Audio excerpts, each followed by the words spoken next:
Bem-vindo à Escola Bíblica Dominical da Segunda Igreja Presbiteriana de Uberlândia. Esta é a classe online dos adultos.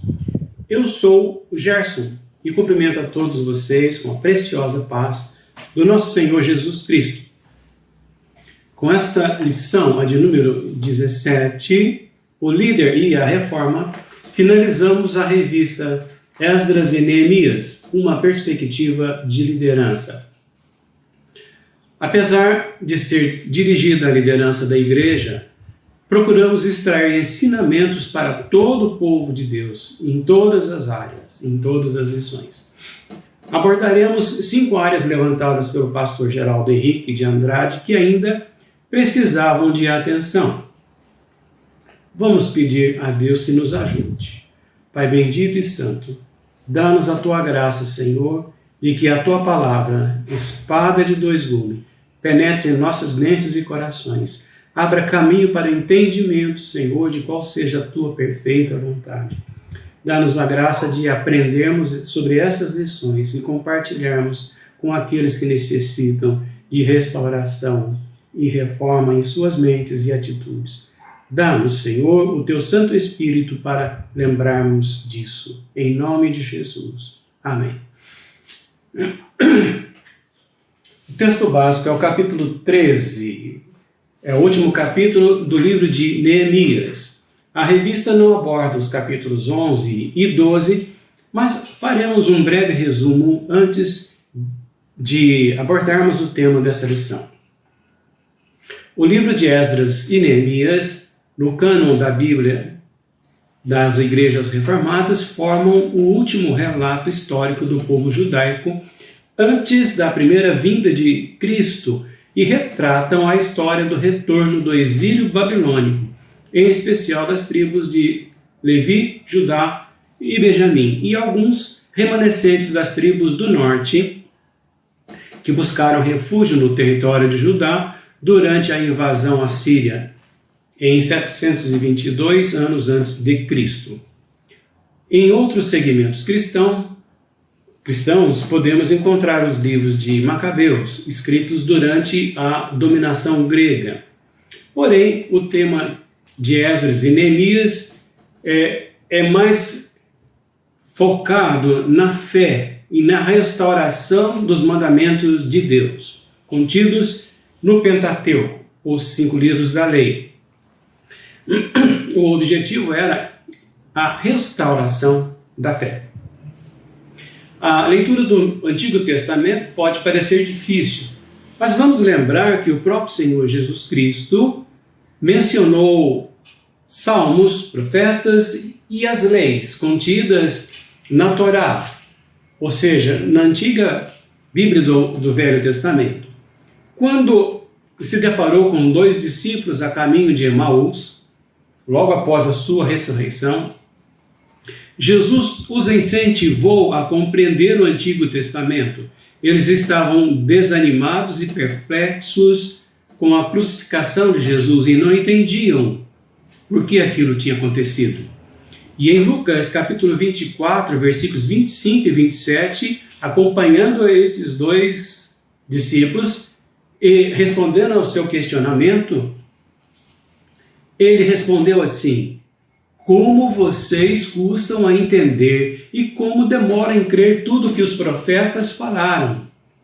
E no versículo 27 nós lemos: e começando por Moisés e todos os profetas, explicou-lhes o que constava a respeito dele em todas as Escrituras, de Gênesis a Malaquias. A palavra reforma é bem conhecida pela igreja evangélica. Costuma-se dizer que a tarefa de reformar uma casa é mais onerosa e trabalhosa do que a de construir a partir do zero. Na área espiritual também.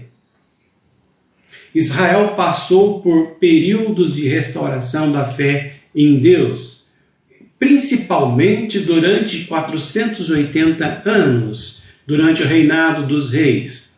Desde o rei Saul até a invasão babilônica, o povo seguia o exemplo de cada rei, sendo fiel e temente a Deus, ou pendendo para a impiedade e idolatria, até que o juízo de Deus encerrou a história de Israel e Judá como nações independentes.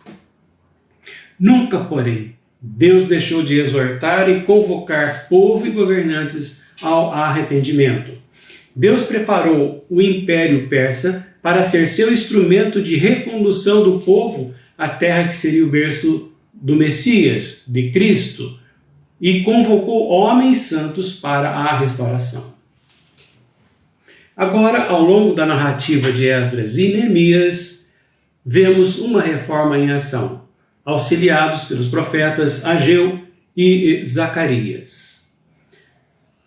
Nessa lição, relata talvez a última reforma que nasceu daquele avivamento que já analisamos. Os capítulos 11 e 12, não mencionados nessa lição, mostram as celebrações pela dedicação dos muros e portas e o repovoamento da cidade de Jerusalém.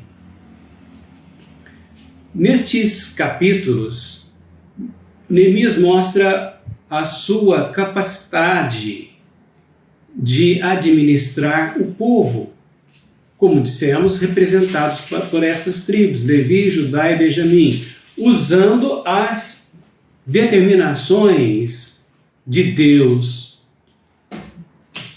E leia esses dois capítulos, o 11 e o 12, para entender o regozijo do povo pela restauração e repovoamento da cidade. Vamos então ao objetivo da lição. Uma reflexão sobre reforma. O capítulo 13 narra fatos ocorridos após aquele período de festas e avivamento. Quanto tempo poderia durar aquela fase de avivamento espiritual, emocional e vigor nacionalista? O versículo 6 do capítulo 13 nos informa que Neemias, depois de 12 anos em Jerusalém, precisou retornar ao rei Artaxerxes, conforme havia tratado. Está lá em Neemias capítulo 2, versículo 6. Não somos informados da duração da sua ausência, mas fatos graves aconteceram nesse período. As 5 áreas que Neemias trabalhou para corrigir estes desmandos durante a sua ausência são as seguintes. A primeira, envolvimento com o mundo. Segunda, desrespeito com a casa do Senhor. 3, negligência na manutenção dos obreiros do Senhor.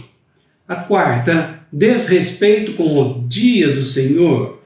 5, casamento misto. Vamos fazer um paralelo com os dias atuais. Para manter a igreja de Cristo sem mácula, sem ruga, nem coisa semelhante, mas santa e irrepreensível, conforme podemos ver em Efésios capítulo 5, versículo 27, é importante avaliar quais áreas necessitam da atenção da liderança. Neemias fez isso. Como no passado, hoje dependemos da ministração dos mandamentos de Deus. Precisamos de líderes do mesmo quilate de Esdras, pastores, evangelistas, presbíteros, que compreendam a essência do Evangelho para orientar o rebanho de Deus, como Paulo aconselha a Timóteo na sua primeira carta, capítulo 4, versículo 2. Pregues a palavra, instes, insista, a tempo e fora de tempo, corrijas, repreendas, exortes, porém, com toda longanimidade e justiça. Vamos então analisar as áreas que mencionamos.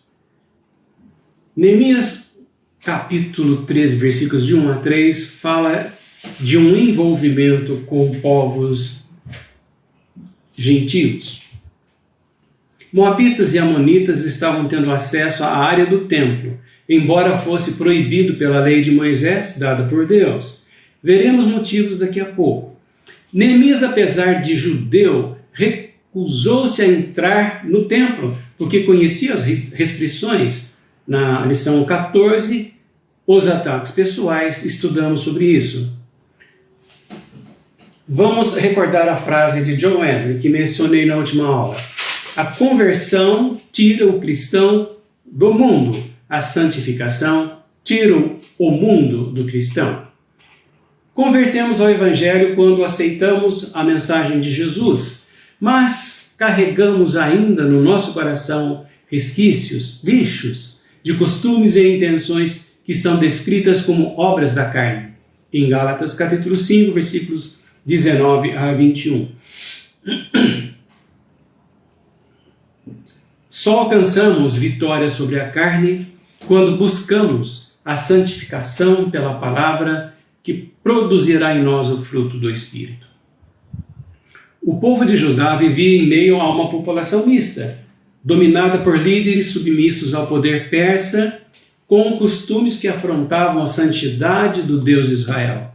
Pior ainda, Sanbalate e Tobias corrompiam parte da liderança judaica através do atrativo poder das riquezas.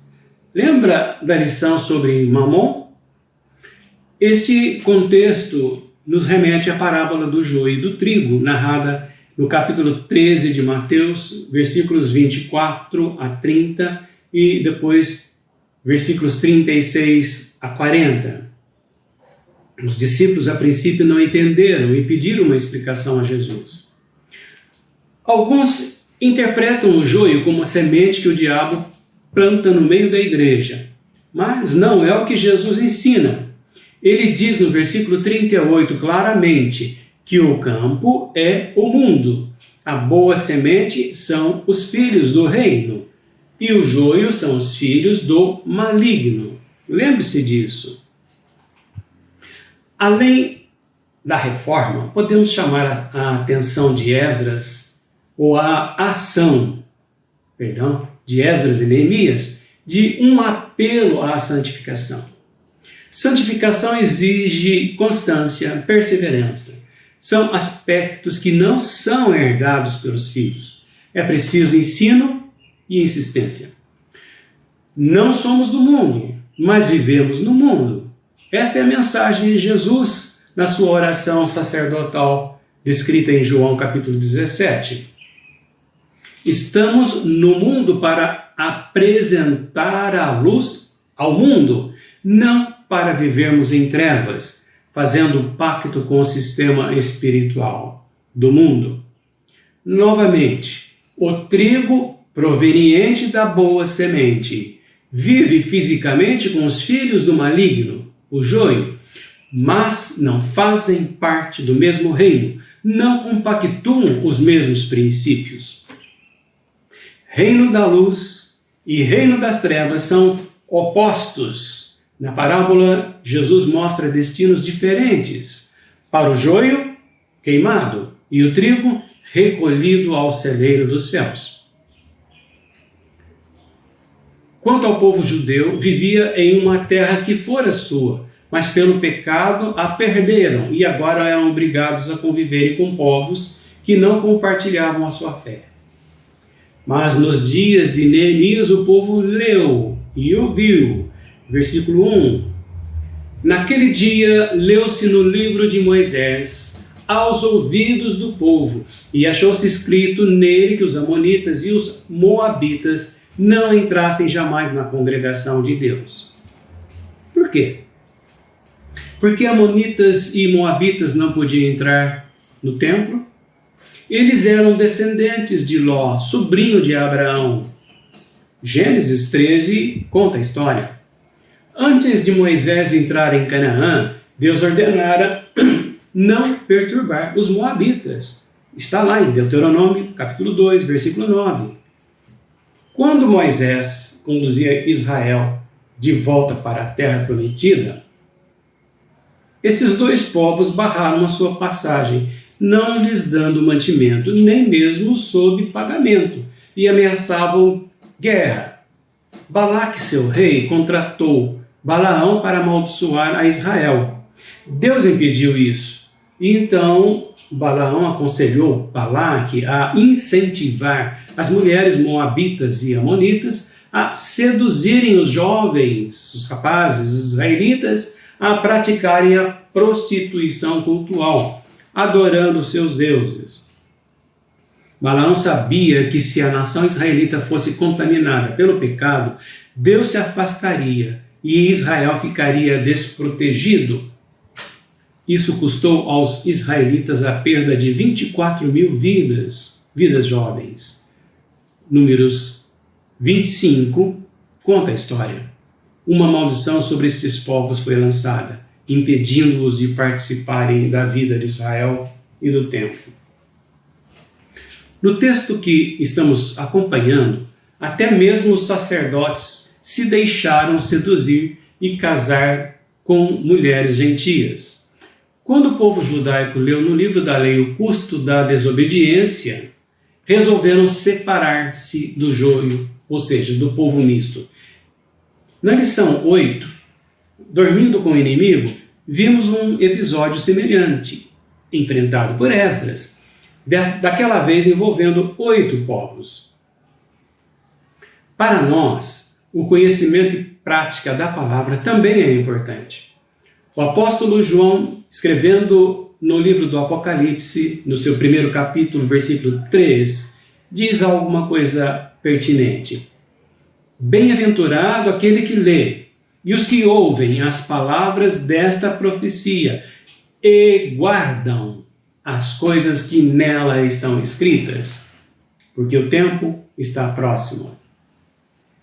A palavra de Deus é vacina, é antídoto, é remédio para o pecado. Lida, ouvida e praticada. Na primeira carta de Pedro, capítulo 1, versículo 15, lemos: mas como é santo aquele que vos chamou, sede vós também santos em toda a vossa maneira de viver. Santo significa separado, não significa ser antissocial, antipático, homofóbico, radical ou outras atitudes que nos separem do convívio com a sociedade. Paulo nos dá o exemplo de comportamento social na sua primeira carta aos Coríntios, capítulo 9, versículos 20 a 22, que encerra assim: fiz-me tudo para todos, para por todos os meios chegar a salvar alguns. Ele só não praticou o pecado, mas fez o possível para conquistar trigo para o celeiro de Deus. Estar no mundo social, físico, não significa que temos que viver no pecado e associar-se ao modo mundano de viver. Estamos no mundo para conquistar amizade sadia e santa, pelo exemplo e apresentar o Evangelho através do nosso testemunho. O Evangelho não nos separa das pessoas, mas da vã maneira de viver, como podemos ler na primeira carta de Pedro, capítulo 1, versículos 15 e 18. Aquele que vos chamou é santo, sede, porém, então, portanto, santos em toda a vossa maneira de viver, pois fomos resgatados da nossa vã maneira de viver. O problema dos moabitas não era racial, era pecado, idolatria. Aqueles que se converteram a Jeová foram aceitos por Israel. Veja um exemplo maravilhoso, o de Ruth, a Moabita, no livro que leva o seu nome. A sua conversão foi tão importante que seu nome consta do Antigo e do Novo Testamento. Fez uma belíssima profissão de fé quando, aconselhada pela sua sogra Noemi a voltar para a sua terra e seus deuses, ela respondeu assim: o teu povo é meu povo, teu Deus é meu Deus. Onde morreres, morrerei eu. O seu nome aparece na genealogia de Jesus Cristo, porque ela foi antecessora, ancestral do rei Davi. E Jesus era chamado filho de Davi.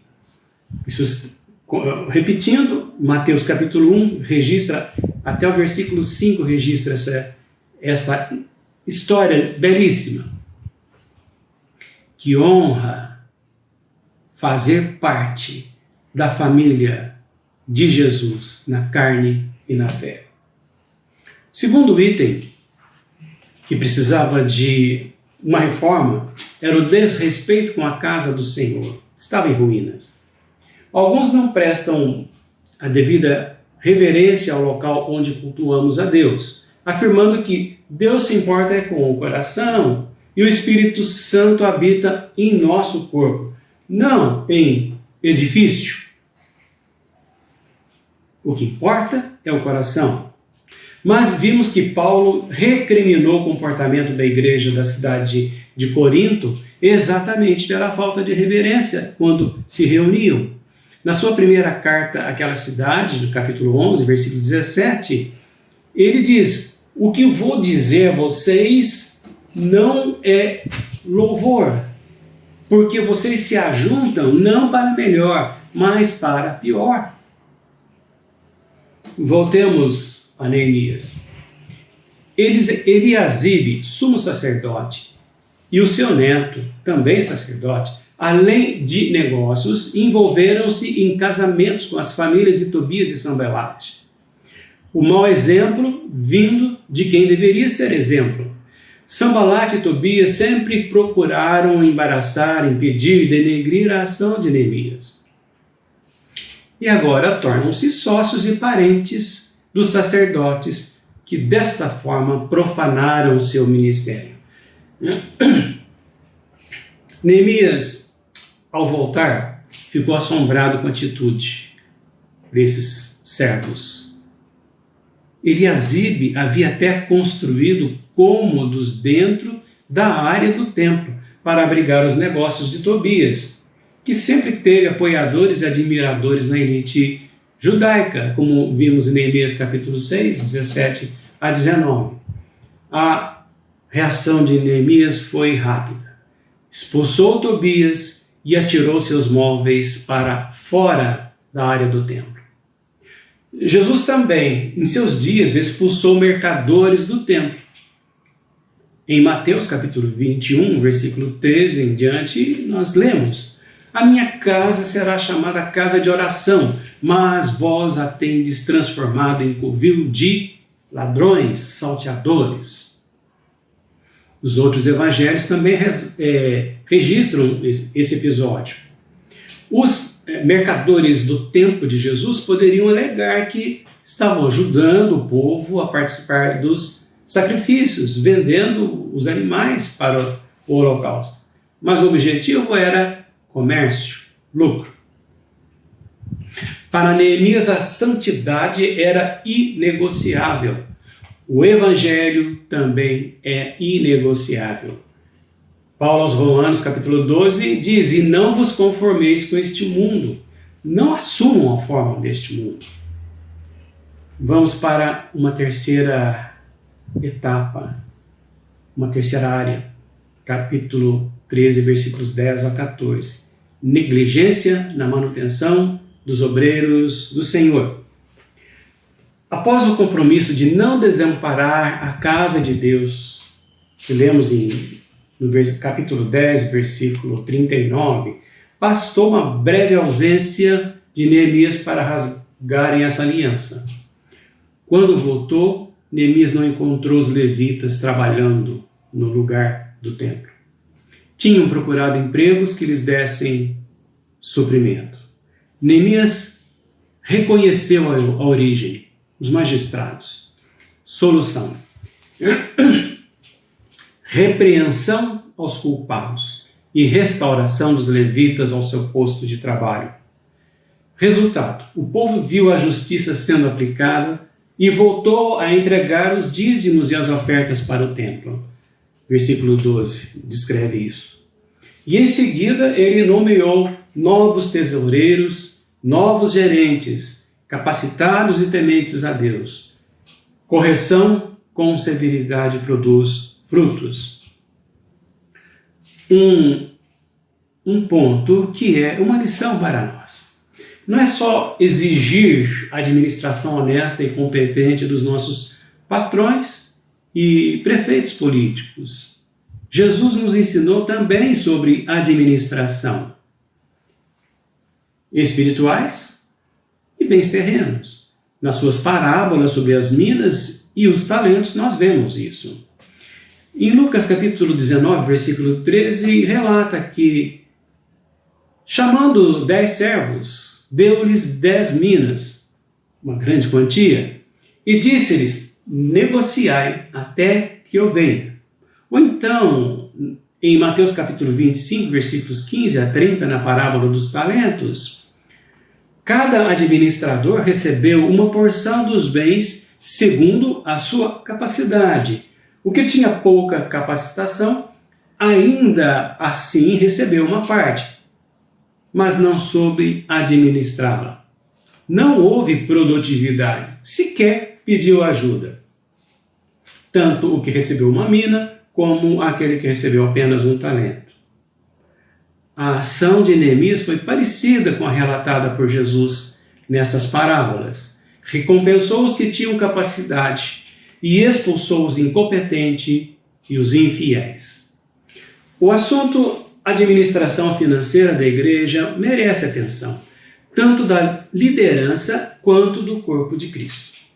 O Novo Testamento mostra que a igreja dos tempos dos apóstolos não era omissa neste ponto. Quando o encargo financeiro ficou pesado para os apóstolos, apareceram falhas. Foi criado então o ministério dos diáconos, isto é, administradores da igreja. Lá em Atos 6, que já vimos uma reflexão sobre esse tema. Não é desonra solicitar ou enfatizar a contribuição dos dízimos e ofertas para a manutenção dos compromissos da igreja local. Paulo aconselha sermos generosos com aqueles que ministram a palavra. Romanos capítulo 15, versículos 25 a 27, primeira carta a Timóteo, no capítulo 5 e 18, nos aconselham isto. O mundo acostumado com desmandos é que critica. Nós acostumados a sermos trigo no mundo, fazemos parte da igreja. O mundo critica. Nós honramos a quem merece. O quarto item: desrespeito com o dia do Senhor. Capítulo 13, versículos 15 a 22. O sábado fora ordenado por Deus para que o israelita descansasse do seu trabalho e dedicasse um dia para adorar e louvar a Deus. Novamente havia descumprimento do acordo do capítulo 10, que já estudamos. Neemias estava atento. Observava se o povo lia, se ouvia e se praticava a palavra ou apenas ouvia. No sábado, havia os que trabalhavam nos lagares para fazer vinho e os que comercializavam mantimento. Havia até mercadores da cidade de Tiro que traziam peixes e outras mercadorias para venderem em Jerusalém no sábado. A solução, nós conhecemos: lockdown em Jerusalém, portas trancadas. Ninguém mais poderia comercializar no sábado, nem entrar, nem sair. Os comerciantes ficavam do lado de fora esperando para armarem suas barracas no primeiro dia da semana. Foram castigados. Uma lição para nós: separamos pelo menos um dia para Deus? Como diz o Salmo 46, versículo 10: aquietai-vos, sabei que eu sou Deus. E Jesus também repete: não estejam ansiosos, separem o que é de Deus. Não somos constrangidos a fazer, mas precisamos parar para nos alimentarmos do pão que desceu dos céus e bebemos da fonte das águas vivas. Vocês entendem? Da palavra e do Espírito. Nunca vi tanta postagem de hinos, palavras e ensinos da Bíblia neste tempo de pandemia. Será que este é o propósito de Deus com essa crise? Dar-nos tempo, ainda que seja força, trancando as portas para não sairmos da sua presença, para nos dedicarmos a Deus? Trata-se de uma reforma da nossa vã maneira de viver, Compreenda, por favor. Não estou criticando. Estou me avaliando. Será que eu preciso? O último ponto, quinto, casamento misto, nos versículos 23 a 29. Esse assunto é repetitivo, mas novamente Neemias tem que enfrentá-lo. Acontece de novo, acrescentando agora as moças de Asdod, do povo filisteu. Consequência, os filhos aprendiam a língua da mãe, bem diferente do hebraico. Na ministração das Escrituras por Esdras, reuniram-se todos os que podiam entender. Neemias capítulo 8, versículo 2. Agora, não muito tempo depois, seus filhos não conseguiam ter acesso ao conhecimento de Deus. A confusão na linguagem dos filhos dos judeus era uma ameaça à manutenção da identidade duramente restaurada. Era preciso uma atitude enérgica. Ação de Neemias. Severidade. Quando Esdras se deparou com uma situação parecida, ele assentou-se, rasgou as suas vestes, arrancou seus cabelos e barba, jejuou e esteve pasmo. Esdras, capítulo 9, versículos 1 a 3. Estudamos. Neemias teve outra atitude. A reação foi maior. Em vez de rasgar as suas vestes, rasgou as vestes dos culpados. Arrancou os cabelos dos culpados, não os seus. E ainda, espancou alguns deles. Reincidência no crime exigia pena mais dura. Acusação séria. Até sacerdotes haviam contaminado seu ministério com este pecado. Uma reforma profunda. Neemias afastou do sacerdócio os infiéis e designou somente aqueles que tinham compromissos com Deus. Uma pergunta indiscreta. Famílias vivendo em ambiente cristão têm filhos que falam e compreendem a linguagem do Evangelho? Conversamos com eles sobre salvação e comportamento cristão oriundos da conversão? Os novos convertidos são discipulados? Além de pregar o Evangelho, Jesus também nos ordena, em Mateus capítulo 28, versículo 19, fazei discípulos de todas as nações. Novamente, em vez de crítica, quero fazer uma autoavaliação. Será preciso uma reforma das nossas e nas nossas atitudes? Vamos para a conclusão. As atitudes de Neemias eram necessárias dentro do contexto de preparação do povo de Deus como o caminho para receber o Cristo enviado por Deus. Hoje, Jesus, através da cruz e do Evangelho, nos proporciona outro caminho, a conversão do pecador. Não precisamos viver em luta corporal contra o mundo e o joio, contra a sociedade e aqueles que vivem em trevas. Jesus explicou: já não estou no mundo, mas eles, os meus discípulos, continuam no mundo. Pai, guarda-os em teu nome. Eu lhes tenho dado a tua palavra. Santifica-os na verdade. A tua palavra é a verdade. Preciosas palavras na oração sacerdotal de Jesus, em João 17. Leia reverentemente esse capítulo completo. Jesus não muda seu evangelho para aceitar o joio. Ele transforma o pecador que o aceita em nova criatura para ser filho de Deus. Como ele, as velhas coisas se passaram, tudo se fez novo, como nos diz o apóstolo Paulo. Mesmo sendo objetos de ataques pessoais, hostilidades, oposição externa e interna, conflito de interesses, temas que já estudamos ao longo destas lições.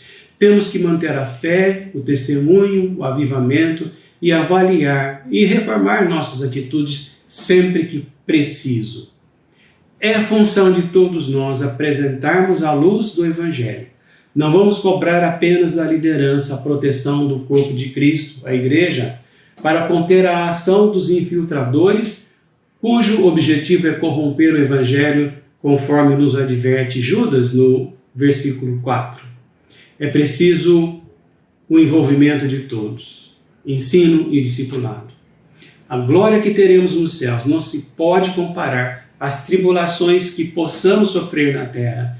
Benefícios em servir a Deus são maiores do que os malefícios que o mundo possa nos causar. Mais uma vez, vamos avaliar cada área da nossa vida, nos quesitos que já estudamos e procurar saná-las e santificá-las. Se você ainda não tem um compromisso com o Evangelho, convido a examinar a Bíblia a partir do Novo Testamento. Certamente o Espírito Santo o ajudará. Deus o abençoe nesta tarefa. Deus nos guarde em seu amor.